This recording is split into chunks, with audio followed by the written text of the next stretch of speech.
Hello friends, मैं राजीव पाठक आप सबका प्रयागराज पाठशाला में स्वागत करता हूं। जैसा कि आप जानते हैं कि अभी हम प्रोनाउन की सीरीज में पर्सन और केस पे बात कर रहे हैं। पिछले 2 वीडियोस में हमने पर्सन और केस पे बात की और मैंने आपको चार्ट भी बनाया था सब्जेक्टिव, ऑब्जेक्टिव और पजेसिव केस का, और किस तरह से सब्जेक्टिव, ऑब्जेक्टिव और पजेसिव केस के क्वेश्चंस बनते हैं, उनके क्या रूल्स हैं, हमने पिछले वीडियोस में बताया। आज मैं सब्जेक्टिव और ऑब्जेक्टिव केस किस तरह से आपका कंपैरेटिव डिग्री और पॉजिटिव डिग्री में यूज होता है, विशेषकर बाद में यानी देन या एज के बाद किस तरह से पॉजिटिव या कंपैरेटिव डिग्री में किस फॉर्म में लिखा जाएगा। जैसा कि ये चार्ट में, ये तो पूरा चार्ट आपको बनाया गया था, लेकिन ये हिंट के लिए बता दूं कि I subjective, me objective, we us, इस तरह से है। ये हमने आपको पिछले वीडियोस में दिए हुए हैं। आप हमारा चैनल प्रयागराज पाठशाला खोल सकते हैं और उसमें आप वीडियोस में देखेंगे तो सारी चीजें हैं।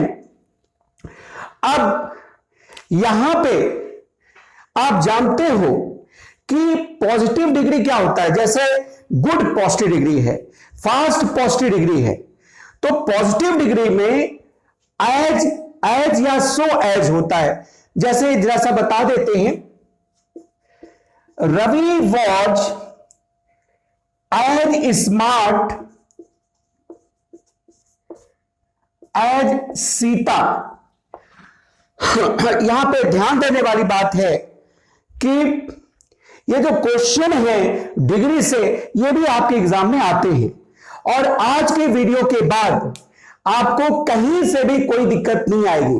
और एक चीज मैं और आपको बता दूं, जैसे नाउन पे आपको सारे वीडियोस, एक्सरसाइजेस आपको डाले हुए हैं, उसी तरह से अब प्रोनाउन पे आपको सारे के सारे मिलते रहेंगे। लेकिन एक बात और कि आप हमारे वीडियोस को बिल्कुल सीरियसली देखते रहें, तब आप देखेंगे, चाहे वो ग्रामर हो, चाहे वो कैब हो, चाहे प्रैक्टिसेस हो, एक्सरसाइजेस हो, वो सारी की सारी चीजें आपको पूरी तरह से मिलती रहेंगी। लेकिन एक बात और कि हम आपके लिए रात रात भर जग के काम करते हैं, आप लोगों के लिए वीडियोस बनाते हैं, उसको अपलोड करते हैं। ऐसे में आप लोग प्लीज इस वीडियो को जितना हो सके शेयर करें, अपने फ्रेंड से कहें कि वो शुरू से अंत तक देखें। देखिए, मैं केवल प्रयागराज पाठशाला में नहीं, बहुत सारे जो टॉप मोस्ट इंडिया की चैनल्स हैं उन सब में पढ़ा रहा हूं, प्रबल एकेडमी में पढ़ा रहा, इसके अलावा जो है और भी जो बड़े चैनल्स हैं उन सब में पढ़ा रहा। लेकिन ये मेरी पर्सनल चैनल है, मेरा व्यक्तिगत चैनल है, और ऐसे में हम आपसे यही रिक्वेस्ट करते हैं कि इस चैनल को आप लोग ज्यादा से ज्यादा शेयर करें, सब्सक्राइब करें, ताकि आपके लिए हम इस पे और काम कर सकें। चलिए देखते हैं। Ravi was as smart as Sita. Ravi उतनी स्मार्ट थी जितना कि सीता, इतना स्मार्ट था जितना कि सीता। तो देखिएगा, ये स्मार्ट है ना, और इसके पहले और बाद में एज आया है, ये पॉजिटिव डिग्री से तुलना है। और अगर वही चीज ऐसा हो जाता कि रवि वॉज स्मार्टर, देखिए डिग्रीज होती है ना, smart, smarter, smartest, smarter than Sita, ये है। तो ये कंपैरेटिव डिग्री है और ये पॉजिटिव डिग्री है। पॉजिटिव डिग्री के पहले और बाद में एज, और कंपैरेटिव डिग्री में कंपैरेटिव डिग्री के बाद देन होता है। चलिए, अब हम जो क्वेश्चंस बनते हैं उन पे आते हैं। देखिए, अगर जो कंपैरिजन हो रहा है वो कंपैरिजन चाहे पॉजिटिव डिग्री से हो चाहे कंपैरेटिव डिग्री से हो, लेकिन अगर कोई मेन वर्ब नहीं है और केवल आपका is, am, are, was verb है, कोई मेन वर्ब ना हो, केवल is, am, are, was verb हो, यानी बी फॉर्म हो, तो ऐसी दशा में चाहे पॉजिटिव डिग्री हो तो भी एज के बाद ऑब्जेक्टिव केस नहीं आएगा, चाहे कॉम्परेटिव डिग्री हो, देन के बाद ऑब्जेक्टिव केस नहीं आएगा। अच्छा, इसका कारण क्या है? ध्यान दें, तुलना होने वाला जो शब्द है इधर, वो उसके पहले होना चाहिए उसी तरह का नाउन या प्रोनाउन। अगर हम हर कहते हैं तो ऑब्जेक्टिव केस है। जब ये ऑब्जेक्टिव केस है तो इधर कोई ऑब्जेक्ट होना चाहिए ना भाई, ऑब्जेक्ट की तुलना ऑब्जेक्ट से होगी ना, और यहां पे कोई भी ऑब्जेक्ट नहीं है। एज है तो इसके पहले कोई भी ऑब्जेक्ट नहीं है, इसीलिए हर गलत है। सही क्या हो जाएगा? शी। इसी तरह से Sita was faster than me. देखो, आपके एग्जाम में जो आता है वो हम बता रहे हैं। कुछ लोग ये कहते हैं कि अमेरिकन इंग्लिश में ये सही माना जाता है, ब्रिटिश में गलत माना जाता है, तो हम लोग ब्रिटिश फॉलो करते हैं। आप क्या फॉलो करते हो हम आपको ये बताने नहीं जा रहे हैं। हम रूल बता रहे हैं और जो सही होगा क्यों होगा हम उस पर बात कर रहे हैं। फिलहाल ब्रिटिश हम फॉलो करते हैं, एक तो वो बात है, लेकिन जो बात है उसकी बात करें। अच्छा, इसके पहले का क्वेश्चन देखें, Ravi was as smart as she का क्या मतलब हो गया जानते हैं? इसका मतलब हो गया कि रवि उतनी स्मार्ट थी एज, रवि उतना स्मार्ट था as she was, sorry, Ravi उतना स्मार्ट था जितना कि वह थी। तो ऐसी दशा में ये जो शी है वो भाव किसका दे रहा है? शी वॉच का। और हर क्यों नहीं हो सकता? क्योंकि हर है तो इसके ऑब्जेक्ट से तुलना हो सकती है, ऑब्जेक्टिव केस से, और ऑब्जेक्टिव केस है नहीं। उसी तरह से Sita was faster than me. अब मी है, जब मी है तो इधर ऑब्जेक्टिव केस होना चाहिए, ऑब्जेक्ट होना चाहिए। कोई ऑब्जेक्ट है क्या? नहीं है, केवल सब्जेक्ट ही तो है। तो जब सब्जेक्ट है तो सब्जेक्ट से इसकी तुलना हो सकती है। तो जब सब्जेक्ट से तुलना होगी तो मी गलत होगा, क्या हो जाएगा?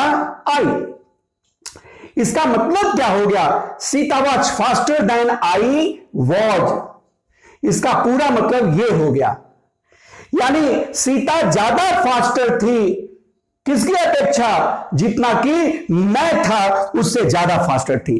तब आपको याद, ये पूरी तरह से याद रहेगा, आपको समझ में आ गया होगा कि अगर दिए गए वाक्य में कोई मेन वर्ब ना हो, बी फॉर्म का linking verb is am was verb हो, तो देन या एज के बाद सब्जेक्टिव केस प्रोनाउन आता है।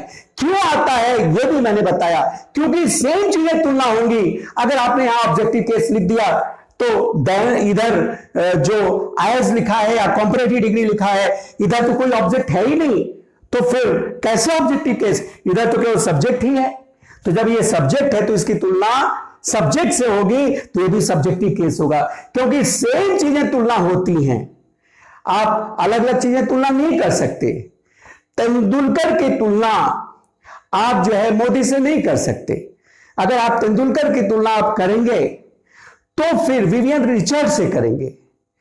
तेंदुलकर की तुलना आप जो है महेंद्र सिंह धोनी से करेंगे।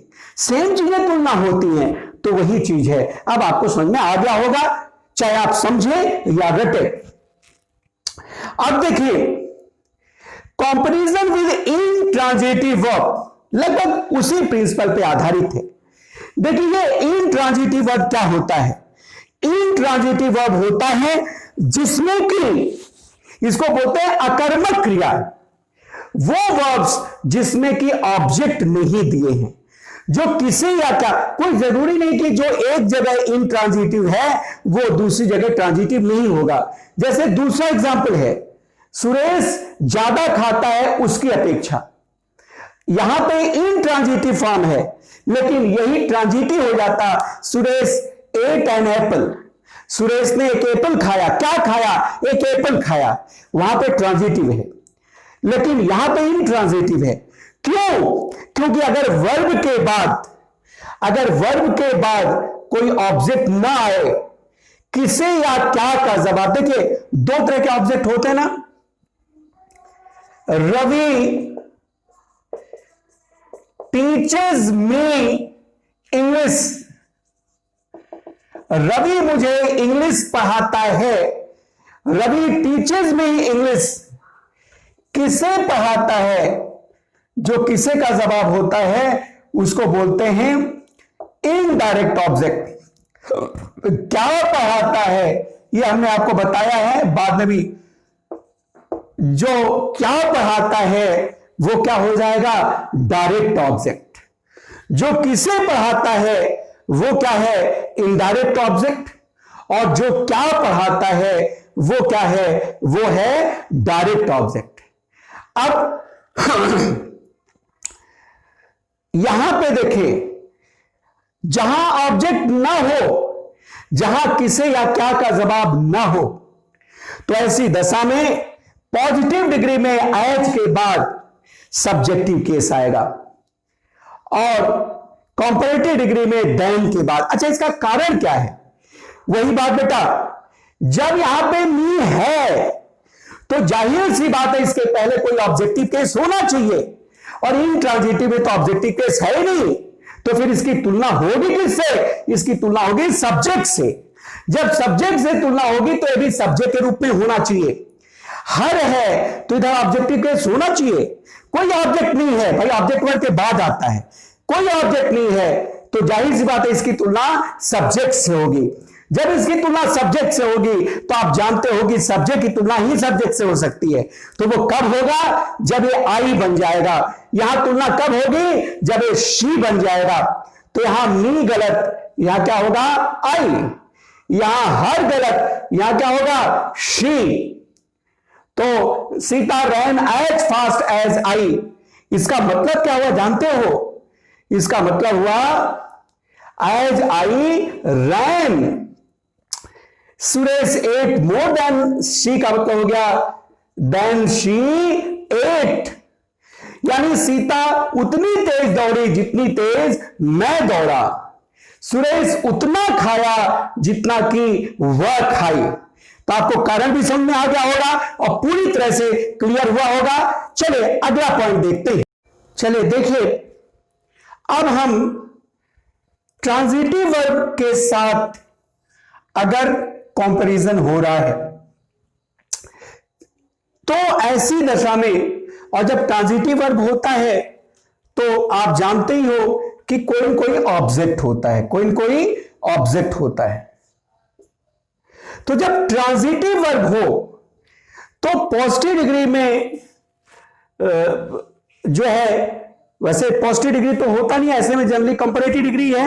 तो कंपैरेटिव डिग्री में आपका देन के बाद ऑब्जेक्टिव केस ये भी सही है, सब्जेक्टिव केस ये भी सही है, ऑब्जेक्टिव केस ये भी सही है, सब्जेक्टिव केस ये भी सही है।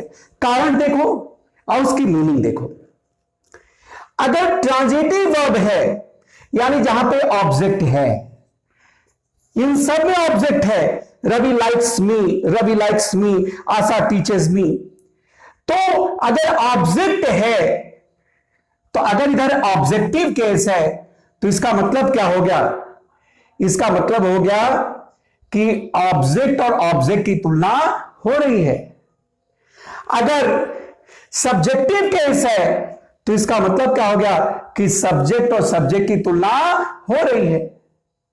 अब सीधी सी बात, रवि मुझे पसंद करता है उससे ज्यादा, यानी जो काम ये कर रहा है वही काम तो ये नहीं करेगा, ऑब्जेक्ट ऑब्जेक्ट है, यानी मुझे भी पसंद किया जा रहा है और उससे भी पसंद किया जा रहा है, और मुझको ज्यादा पसंद किया जा रहा है उसकी अपेक्षा।